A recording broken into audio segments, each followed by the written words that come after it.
तो अब ये देखना आप लोगों का कि जो दोनों अजम्पशन जो मुझे दे रखी हैं उन दोनों का स्टेटमेंट से क्या कनेक्शन है। सिर्फ जो कनेक्शन आपका स्टेटमेंट के साथ होगा उसी को हम क्या बोलेंगे कि वही जो अजम्पशन है वही आपका इंप्लिसिट है, वही आपका फॉलो करेगा। और जिस अजम्पशन का स्टेटमेंट से कोई लेना देना नहीं, जिसका उससे कोई वास्ता नहीं, वो इंप्लिसिट मतलब वो फॉलो नहीं करेगी।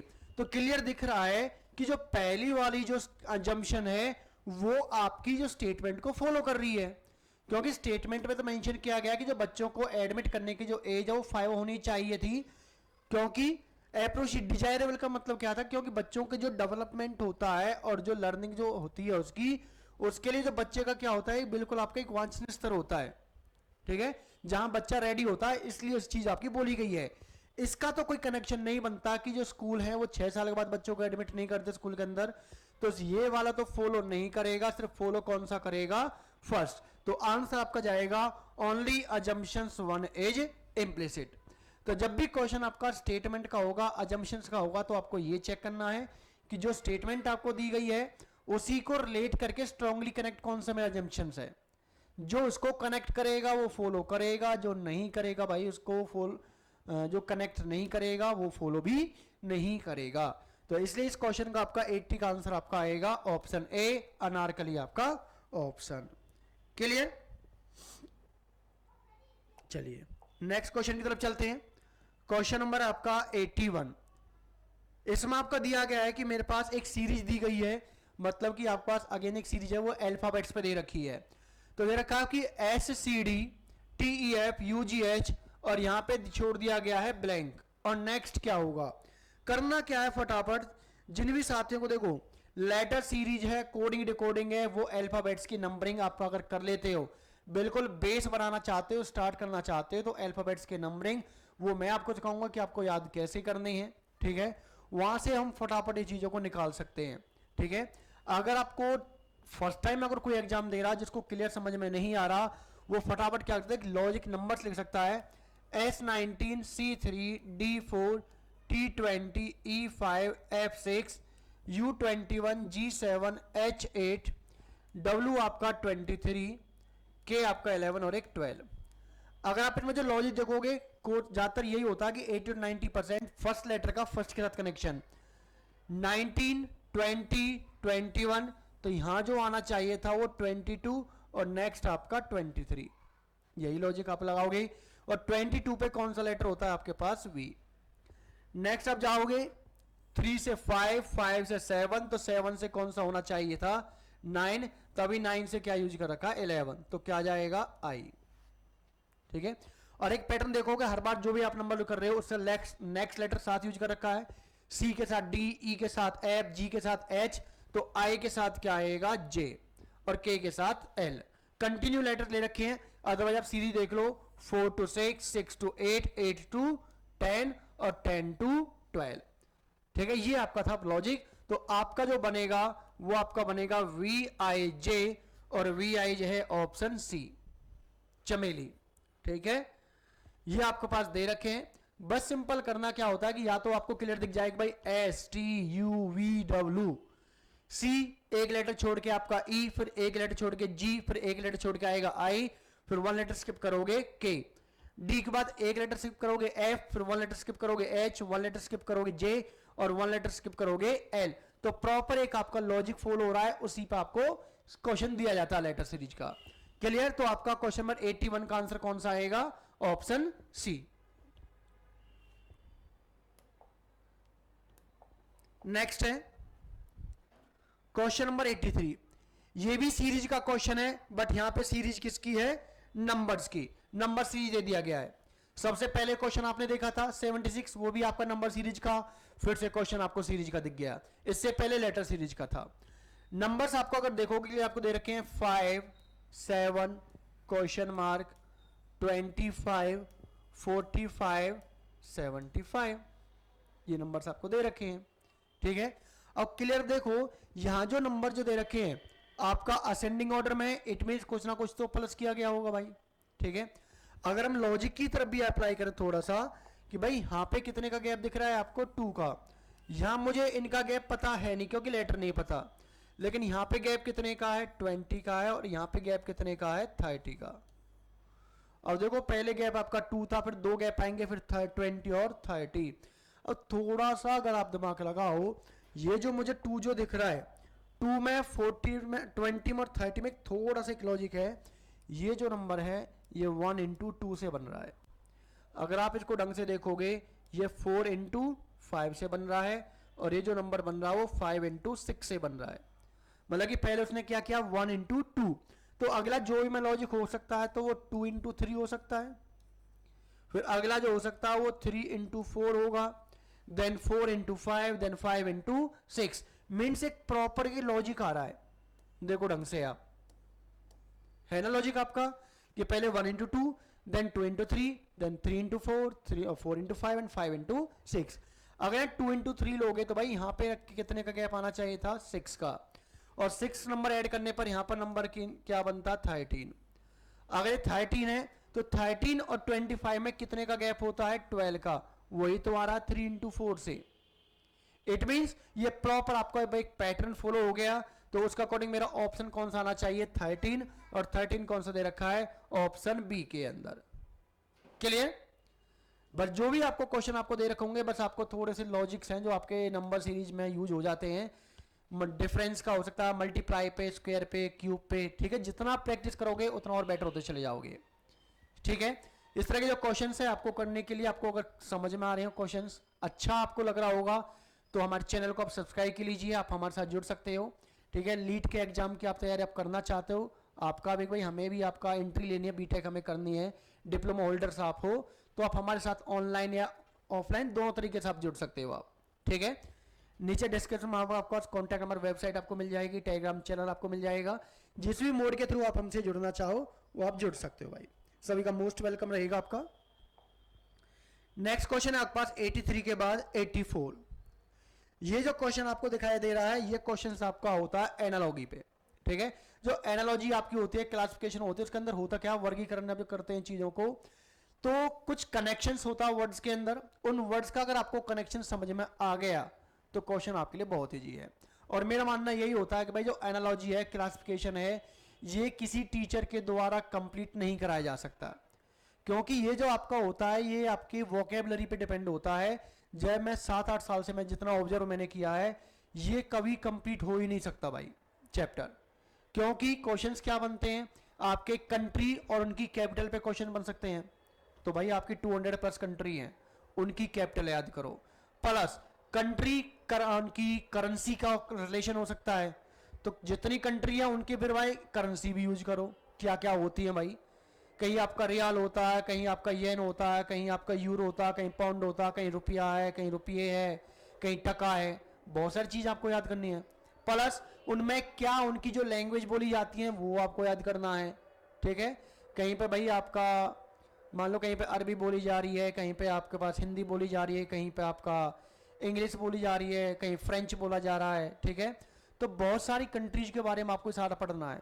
उसके बाद भी आप फिर क्या पढ़ सकते हो, आपके फिजिक्स के मतलब किसी भी कंसेप्ट पे क्वेश्चन बन सकता है, मतलब कि आपकी यूनिट्स करंट की क्या है, ठीक है, रेजिडेंस क्या है, आपका प्रेशर की क्या है, केमिस्ट्री पे क्वेश्चन बन सकता है, बायोलॉजी के क्वेश्चंस आपके बन सकते हैं, आपके एनिमल्स के ऊपर आपका क्वेश्चन बन सकता है, साउंड्स के बारे में, उनके बेबीज के बारे में, उनके ग्रुपिंग के ऊपर, टूल्स के ऊपर, मतलब दुनिया भर में बहुत सारे चीजें हैं जिनके बारे में आपको पढ़ना होगा। आप अपनी वोकेबलरी अच्छी बना पाओगे तो इन क्वेश्चन को बड़े इजीली कर पाओगे, क्योंकि मैंने कि भाई जब तक आपको वर्ड और उनका मतलब समझ में नहीं आएगा तब तक क्वेश्चन नहीं बनेगा। अब जैसे कि आपको ये दे रखा है कि विजिलेंट आपका रिलेटेड किससे कर रखा है, अलर्ट से।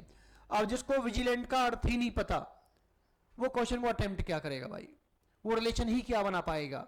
विजिलेंट का जो अर्थ होता है वो आपका क्या होता है, अलर्ट, मतलब एक तरीके से सतर्क रहना, सावधान रहना, ठीक है। ये विजिलेंट का मतलब होता है सतर्क, सावधान।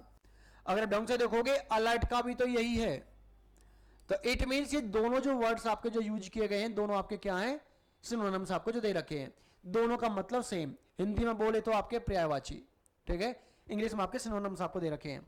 तो वाइएबल का भी सिनोनिम मुझे यूज करना होगा, तो मुझे पहले वाइएबल का मतलब समझ में आना चाहिए। फिर भाई चलो इन दो का भी आपने मान लो, चलो आपको पता चल गया, तो भाई इस वर्ड का भी तो मतलब समझ में आना चाहिए, और सेम मीनिंग जो भी इनमें से अर्थ देता होगा वो हमें उठाना होगा। तो वाइएबल का मतलब होता है किसी चीज का संभव होना, ठीक है, क्या होता है, किसी भी चीज का संभव होना, ठीक है, पॉसिबिलिटी।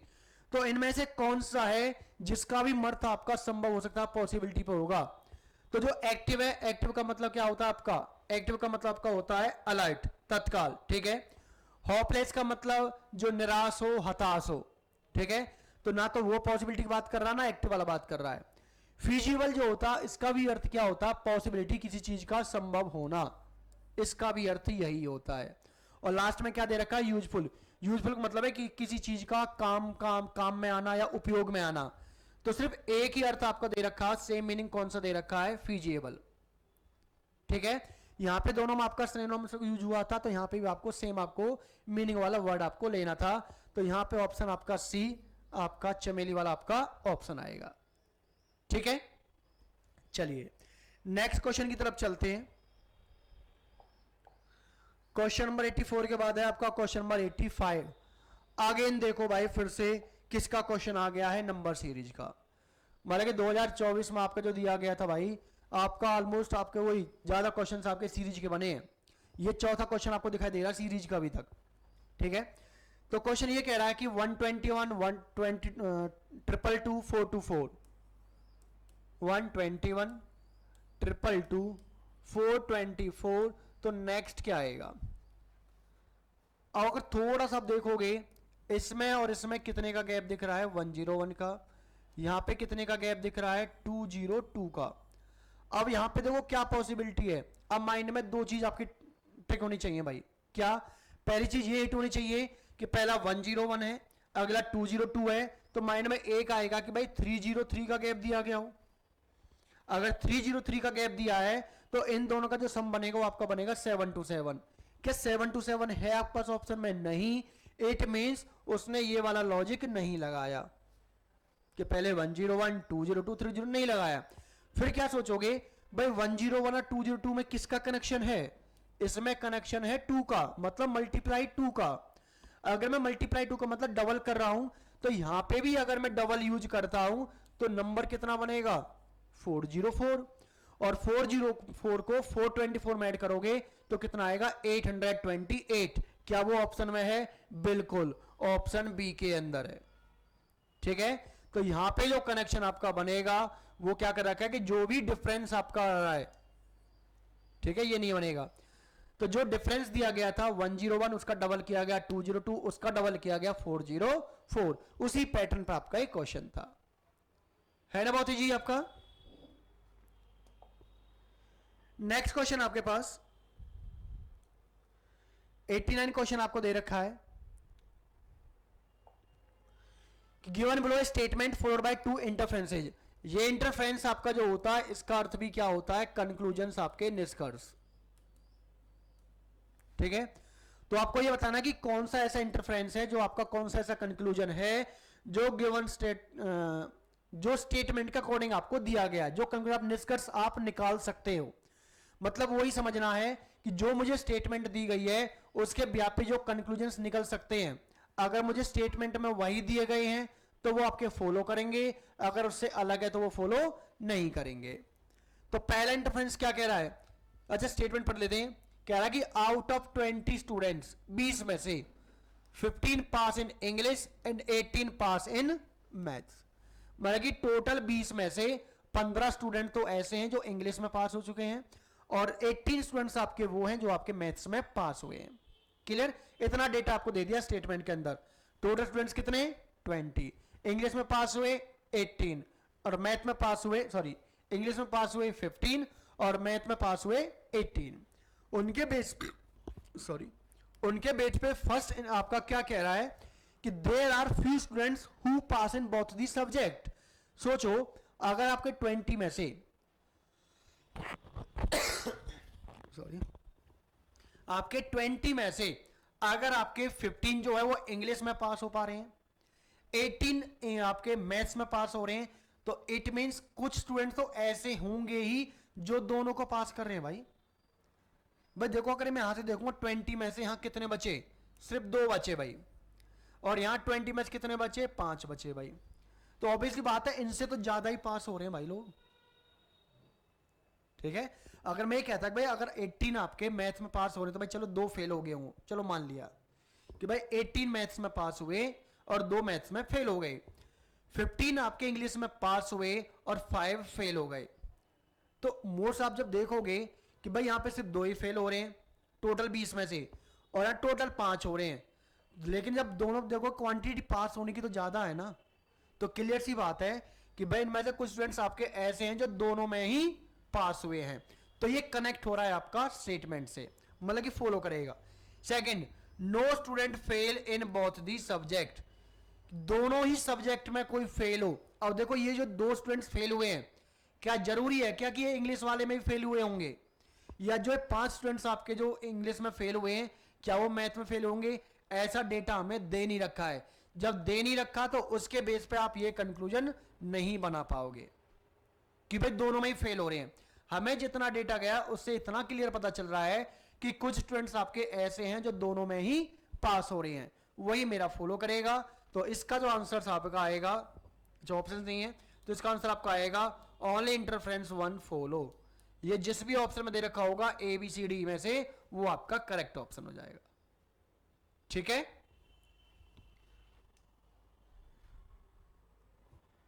नेक्स्ट आपके पास 90 क्वेश्चन है। ये जो क्वेश्चन है ये आपका ऑर्डर एंड रैंकिंग पे दिया गया है। ऑर्डर रैंकिंग के अंदर 3 फॉर्मूले होते हैं, उन्हीं में से क्वेश्चन दिया गया है। वो कह रहा है कि इन ए रो ऑफ बॉयज, कि मान लो कि ये कोई पंक्ति है कि रो है बॉयज की, उसमें से जो ए है वो आपका 13 है, कहां से? लेफ्ट पे से, लेफ्ट से काउंट करने पर उसका जो नंबर है रैंक है वो कितनी है? 13। और जो डी है वो आपका 17 है, कहां से? राइट से। ठीक है, इतना डेटा आपको क्वेश्चन में दिया। कह रहा है कि if in this row A is 11th from the right, मतलब ए का एक और नंबर दे देता है वो 11th, कहां से दे देता है? राइट से। Then what is the position of D from the left, तो डी की पोजीशन क्या होगी वो ये आपको बताना है। अब एक चीज देखो भाई, मुझे सिंगल पर्सन की 2 पोजीशन पता चल रही हैं, और रैंकिंग में हम एक रूल पढ़ते हैं, जहां सिंगल पर्सन की आपको 2 पोजीशंस आपको पता चल जाए तो टोटल निकालने का फॉर्मूला होता है लेफ्ट प्लस राइट माइनस 1, कि लेफ्ट राइट के रैंक को ऐड करो और 1 माइनस करो। 1 माइनस करने का रीजन ये है क्योंकि मैं ए को दोनों तरफ से काउंट कर रहा हूं रो के अंदर, जबकि काउंट सिंगल 1 टाइम होना चाहिए था, इसलिए हम उसकी 1 रैंक माइनस करते हैं। तो वैल्यू आपके पास बनेगी 13 प्लस 11 24, और 24 माइनस 1 23। तो टोटल इस लाइन में जितने भी आपके स्टूडेंट्स होंगे वो टोटल कितने होंगे? 23। अब इस 23 में से मुझे डी की राइट की पोजीशन पता है 17, पूछी किससे है? लेफ्ट से। तो मैं आगे नहीं यही फॉर्मूला लगाऊंगा, क्योंकि मैं डी के लिए जब बात करूंगा तो मुझे लेफ्ट राइट माइनस 1 में से मुझे राइट पता है, टोटल पता है, और क्या वैल्यू बतानी है उसकी? लेफ्ट की। तो टोटल के प्लेस पे 23, लेफ्ट पता नहीं लेकिन आर के प्लेस पे 17। 17 माइनस 1 कितना हो जाएगा आपका?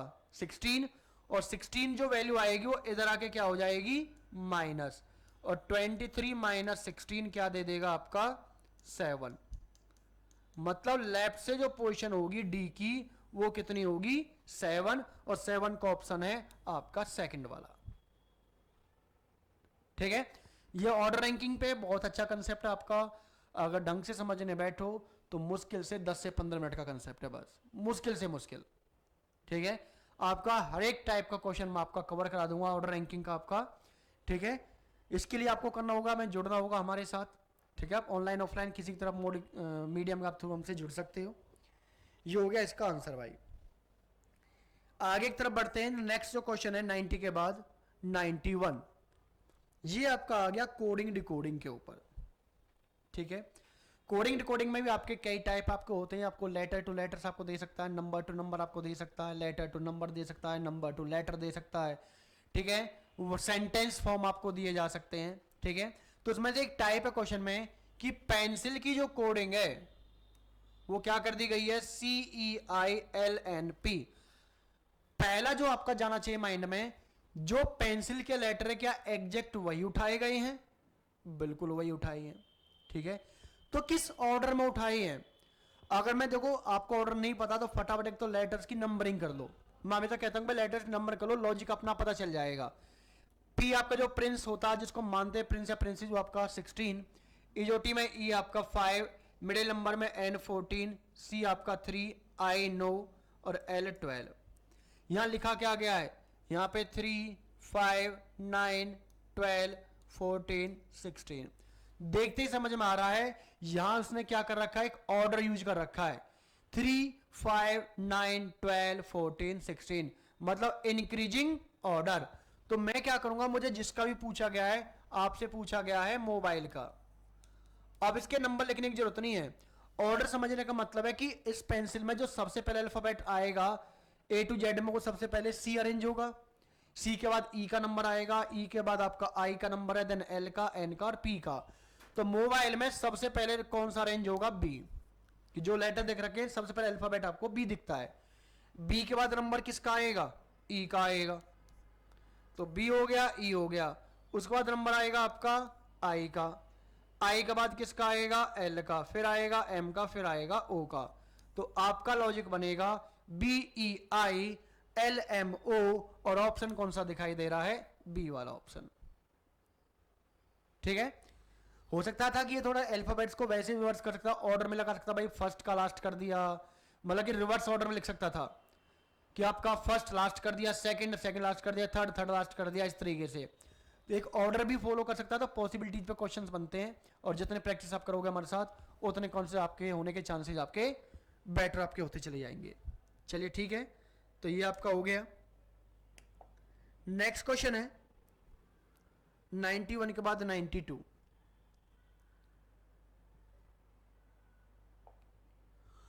पूछा गया कि how many meaningful 4 letter English words can be formed using the words third, fifth, ninth, मतलब second, third, fifth, ninth from the left end of the word.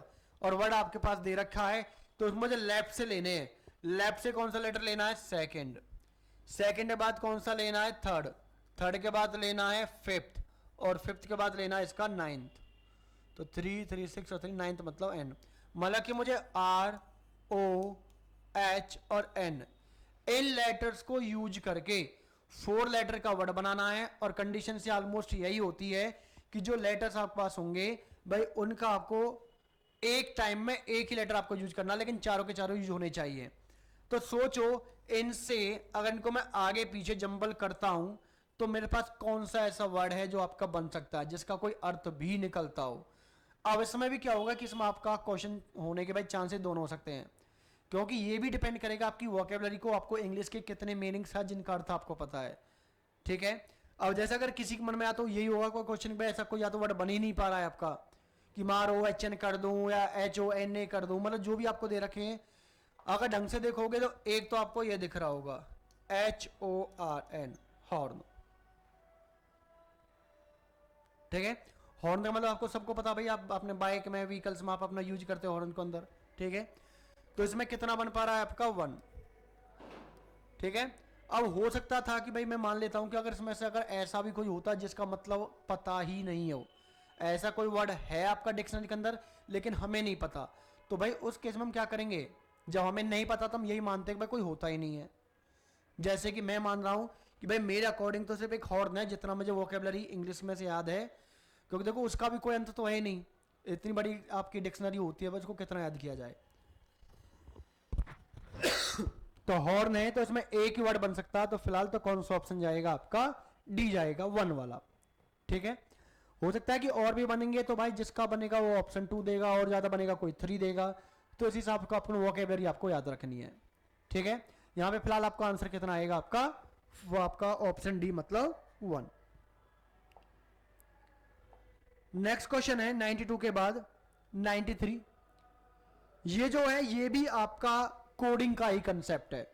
जब किसी के नेम चेंज कर दिए जाते हैं, कलर के नेम चेंज कर दिए जाते हैं, तो वहां पे क्वेश्चन बन रहा है। तो कह रहा है कि जो एलिफेंट का जो नाम है वो क्या हो गया? डॉग। डॉग का क्या नाम हो गया? क्रो। क्रो का क्या नाम हो गया? टाइगर। और टाइगर का क्या नाम हो गया? स्नेक। और स्नेक का नाम हो गया लॉयन। तो which is reared as pet? Rare का जो मतलब होता है ये होता है पालना, पाला जाना या पालना। एज पेट, पेट का मतलब पालतू। तो बताना कि इनमें से ऐसा कौन सा है जिसको एक पालतू एनिमल मतलब कि पेट एनिमल के तौर पे पाला जाता है। तो नेम आपको क्लियर देखो क्या क्या दे रखे हैं। एलिफेंट दे रखा है। क्या एलिफेंट को पालतू पशु के रूप में पाला जाता है? क्या डॉग को पाला जाता है? क्या टाइगर, एक आपका क्रो भी था बीच में, क्रो, टाइगर, टाइगर का आपका स्नेक और स्नेक का आपका लॉयन। तो बताओ इनमें से कौन सा इसका एनिमल है जो आपका पेट एनिमल है, जो आपका पालतू पाला जाता है। हालांकि इसमें से कई हैं, सबके मानना भी अपना अलग हो सकता है कि भाई कई पालतू। कुछ लोग ऐसे हैं जो हाथी को पालते हैं, ठीक है। कुछ लोग ऐसे हैं जो डॉग्स को पालते हैं, कुछ ऐसे हैं जो क्रो, हालांकि क्रो को तो कोई पालता नहीं है, तो ये तो चलो भाई मैं वैसे हटा देता हूं।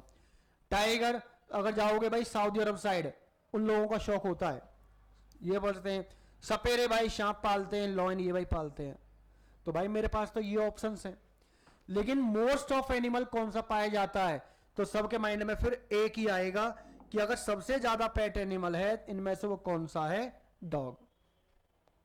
कुत्ते को सबसे ज्यादा आपका पालतू तौर में आपका घर पे रखा जाता है, ठीक है।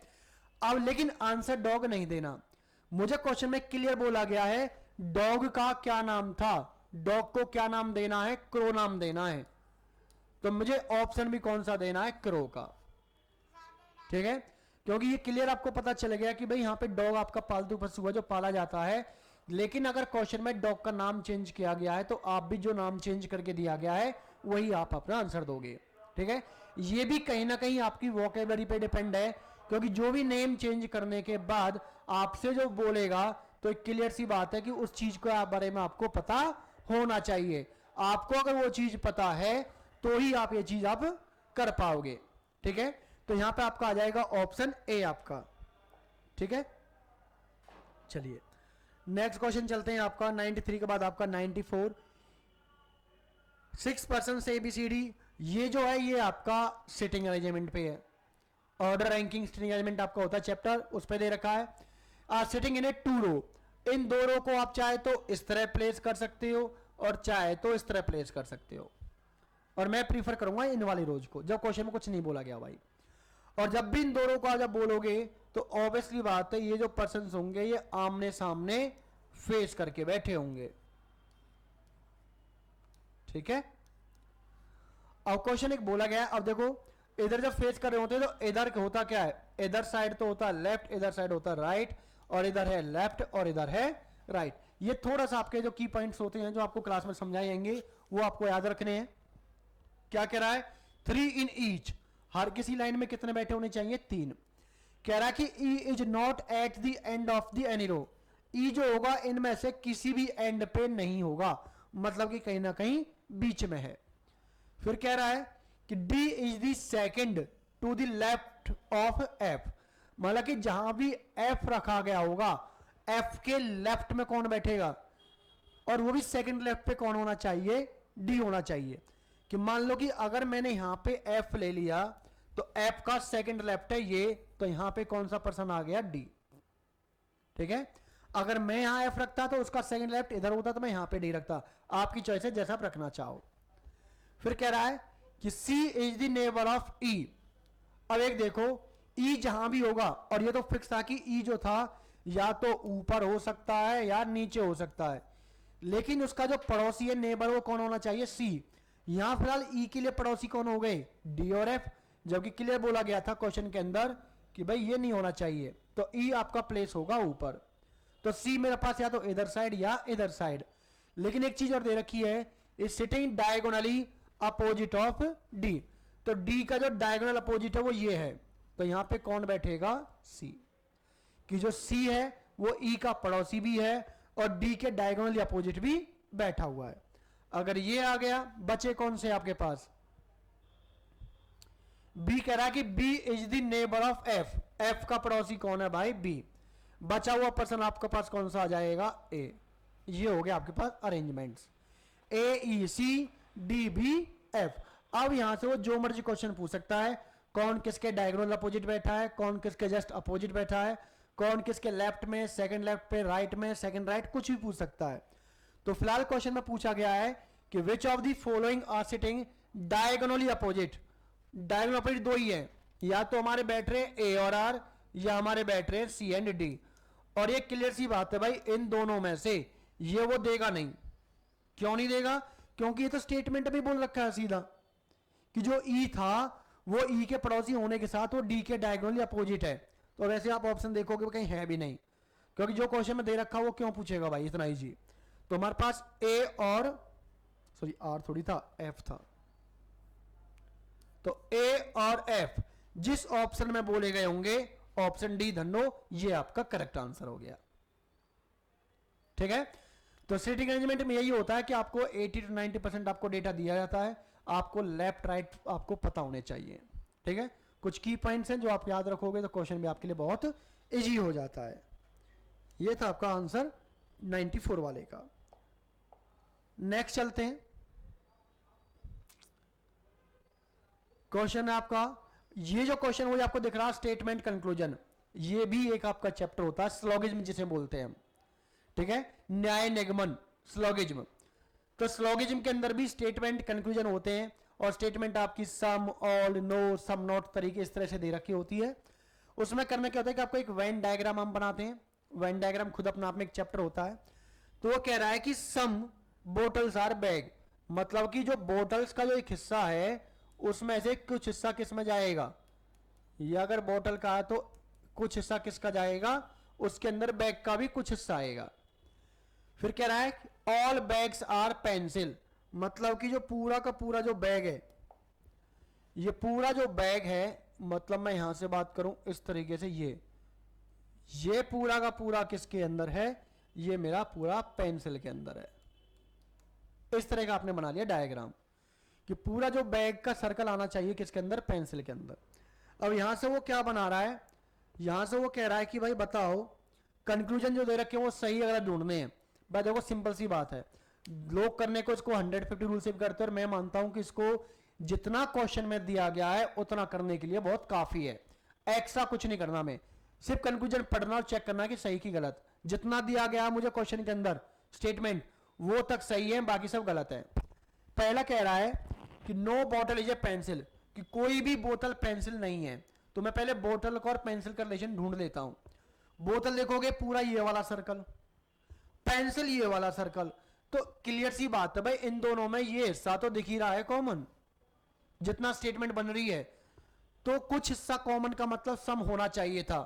अगर मैं ये बोलता कि सम बॉटल आर पेंसिल, इतना मुझे दिख भी रहा है क्वेश्चन में, तो मैं इसी को तो मानूंगा सही।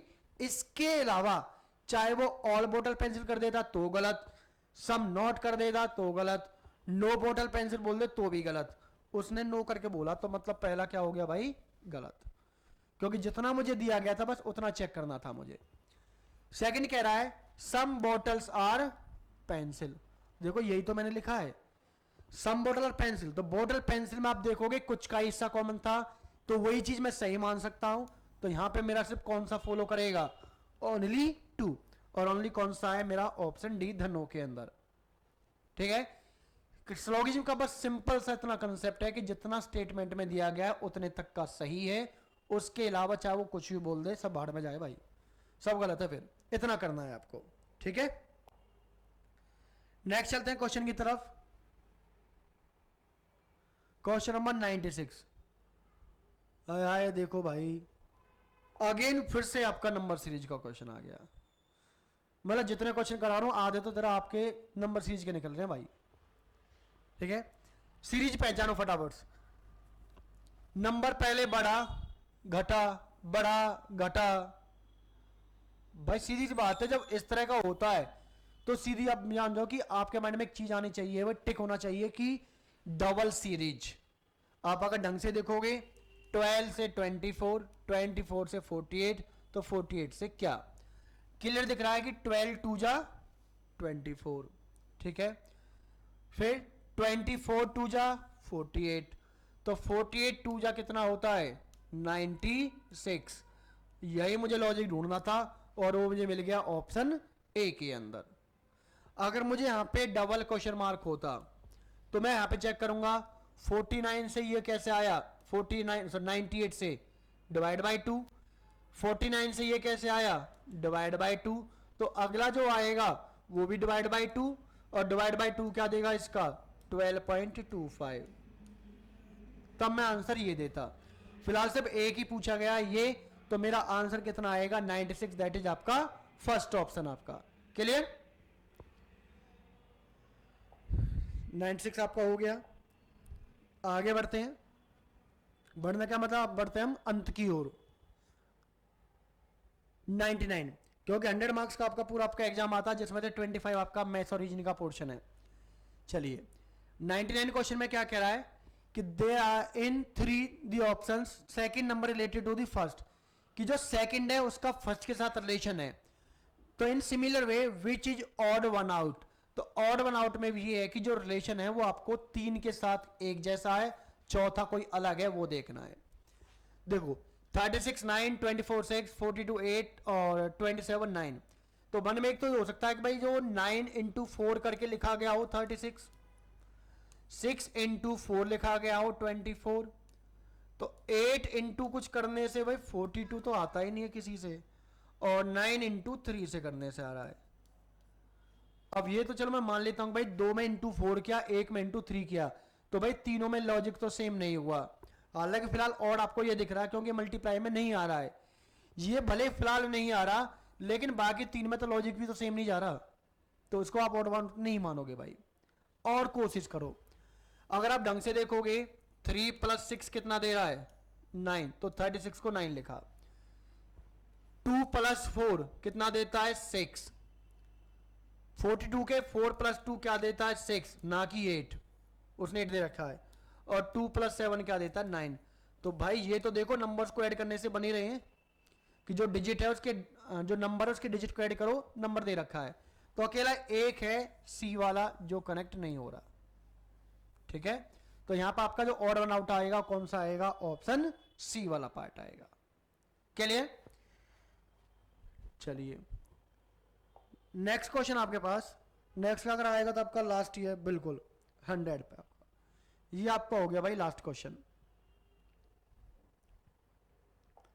क्या कह रहा है, in the following question select the related word pair from the given alternative. मतलब वही भाई अगेन फिर से आपके एनालॉजी का क्वेश्चन, आपको जो वर्ड्स आपको दे रखोगे 2 वर्ड्स, उनके बीच में आपको क्या होना चाहिए, कनेक्शन आपको प्रॉपर पता होना चाहिए कि भाई क्या आपका कनेक्शन है दोनों के बीच में। अगर वो आपको समझ में आ गया तो नेक्स्ट आप रिलेशन भी आप आराम से बना पाओगे।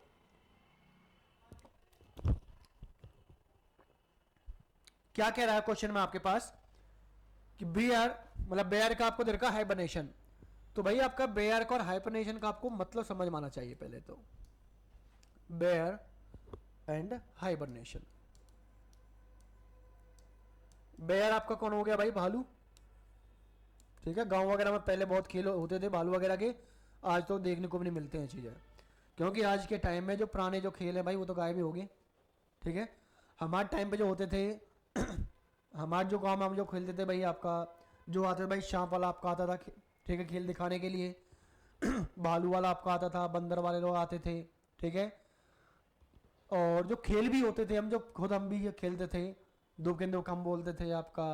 ठीक है, ऊंच नीच होता था, लो लकड़ आपका होता था। ठीक है, दो केंद्र का छिन छिया, ठीक है, बहुत सारे होते थे। आज के टाइम में क्या गेम है, पबजी, ठीक है, लूडो, ठीक है, पजल, मतलब बहुत सारा जो फोन में आप गेम खेल रहे हो आप। ठीक है, तो बेयर का जो होता है हाइबरनेशन का मतलब होता है शीत निद्रा, एक तरीके से शीत निद्रा का मतलब कि जो सर्दियों में जो आपका आती है। तो बेयर करता क्या है, बेयर जो होता है वो ठंड से अपने आप को बचाने के लिए एक हाइबरनेशन होता है, गहरी नींद में चले जाना। ठीक है, तो बेयर करता क्या है कि ठंड से अपने आप को बचाने के लिए क्या करता है, वो गहरी नींद में चले जाते हैं, उसी को हम क्या बोलते हैं, हाइबरनेशन। तो सेम इनमें से किसी ना किसी का तो मतलब होगा ऐसा ही, वो हमें ढूंढना है। मैन का एमिग्रेशन से, मैन मतलब कि आपके वही आदमी हो गए भाई, लोग हो गए, और इमिग्रेशन का मतलब आपको होता है अप्रवास, मतलब कि जो लोग अपने देश को छोड़ के किसी दूसरे देश में जाकर स्थायी रूप से बच जाते हैं, कि जैसे कि आपके बांग्लादेश के लोग यहाँ के बस रहे हैं, पाकिस्तान के लोग आकर यहाँ बस जाए, या फिर इंडिया के लोग कहीं किसी और कंट्री में जाके परमानेंट बस जाए, तो उसको हम बोलते हैं इमिग्रेशन। तो मैन का इमिग्रेशन, तो वो सेम इस तरह से कनेक्शन नहीं दे रहा, तो मतलब ये ऑप्शन होगा भी नहीं। बर्ड का माइग्रेशन, अच्छा बर्ड का माइग्रेशन क्या है भाई, पक्षी जो होते हैं, माइग्रेशन का मतलब भी क्या होता है, क्योंकि देखो बहुत सारे पक्षी आपके ऐसे होते हैं कि जो जैसे ही आपका क्या बोलते हैं कि जैसे ही आपका मौसम जो चेंज होता है तो क्या होता है कि वो अपने प्लेस चेंज कर देते हैं, सर्दी गर्मी आपका, ठीक है, आपका बरसात ऋतु जो भी है वो करते क्या है भाई, अपना सीजन के अकॉर्डिंग अपने प्लेस चेंज करते हैं। तो माइग्रेशन का मतलब भी क्या होता है, प्रवास करना। तो बहुत सारे पक्षी ऐसे हैं जो अपने आप को बचाने के लिए, ये भी ठंड से बचाने के लिए प्लेस को चेंज कर देते हैं।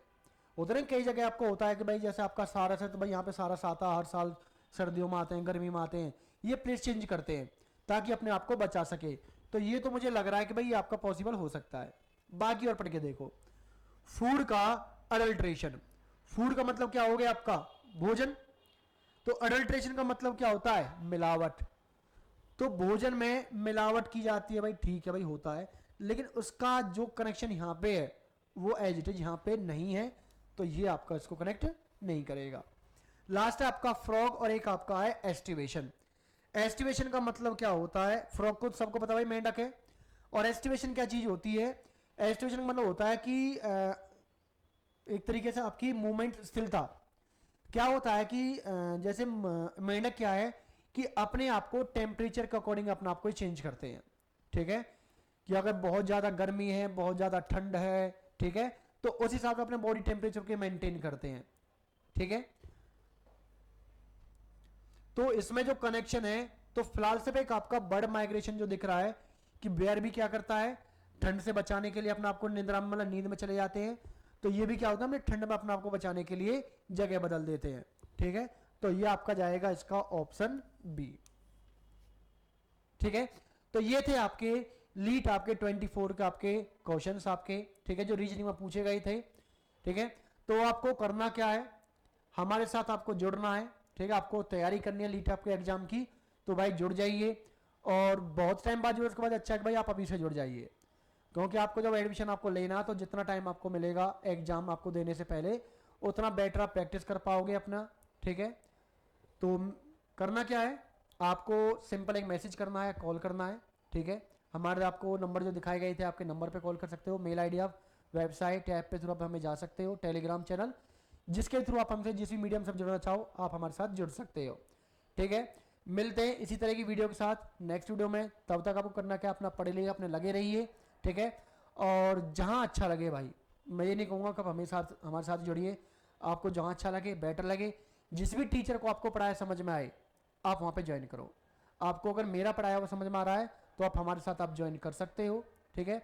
मिलते हैं नेक्स्ट वीडियो में, तब तक के लिए जय हिंद।